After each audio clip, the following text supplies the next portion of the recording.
আসসালামু আলাইকুম। আজকে আমরা ডি নথিতে একটি কর্মচারীকে কীভাবে রিলিজ করতে হয় সেটা দেখার চেষ্টা করব। আমাদের এখানে প্রথমে প্রোফাইলে ক্লিক করতে হবে। প্রোফাইল সংশোধন বাটনে ক্লিক করব। প্রোফাইল সংশোধন বাটনে ক্লিক করলে আমাদের অ্যাডমিন বা অফিস ব্যবস্থাপনা অপশনে চলে যেতে পারবো। যিনি একটা দপ্তরের অ্যাডমিন বা অফিস ব্যবস্থাপনার অ্যাক্সেস থাকেন তিনি শুধুমাত্র এই প্রোফাইল সংশোধন বাটনে ক্লিক করলে দপ্তর বা অফিস ব্যবস্থাপনায় যেতে পারবেন। তো এখানে যাওয়ার পর আমি এখানে অ্যাডমিনের এখানে গেলে দেখুন এখানে আমি সকল কিছু দেখতে পারবো।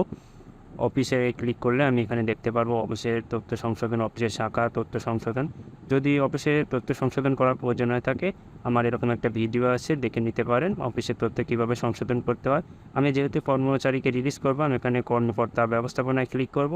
এখান থেকে আমি কর্মকর্তার তালিকা দেখতে পারি এবং কর্মকর্তা ব্যবস্থাপনায় ক্লিক করে কর্মকর্তার রিলিজ বা অ্যাসাইন করতে পারি।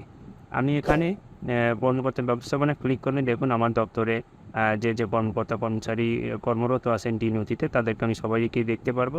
এখান থেকে যে কর্মচারীকে আমি রিলিজ করব তার এই আইডিটা আমি এখান থেকে কপি করে নেব।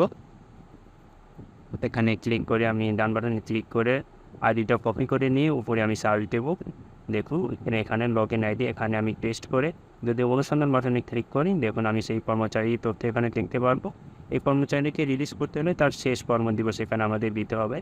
তার রিলিজ ডেটটা এখানে আমরা দেবো, দিয়ে ডান পাশে যে লাল বাটন আছে এখানে আমি ক্লিক করবো। এখানে ক্লিক করলে দেখি একটা তথ্য দেখাবো, এখানে হ্যাঁ বাটনে ক্লিক করলে কর্মচারী রিলিজ হয়ে যাবে। এভাবে খুব সহজে আমরা ডি নথি থেকে একটি কর্মচারীকে রিলিজ করতে পারি। যদি কোনো কর্মচারীকে অ্যাসাইন কীভাবে করতে হয় এরকম একটা ভিডিও আপনারা দেখতে চান তাহলে অবশ্যই আমাকে কমেন্ট বক্সে জানাবেন। ধন্যবাদ সকলকে।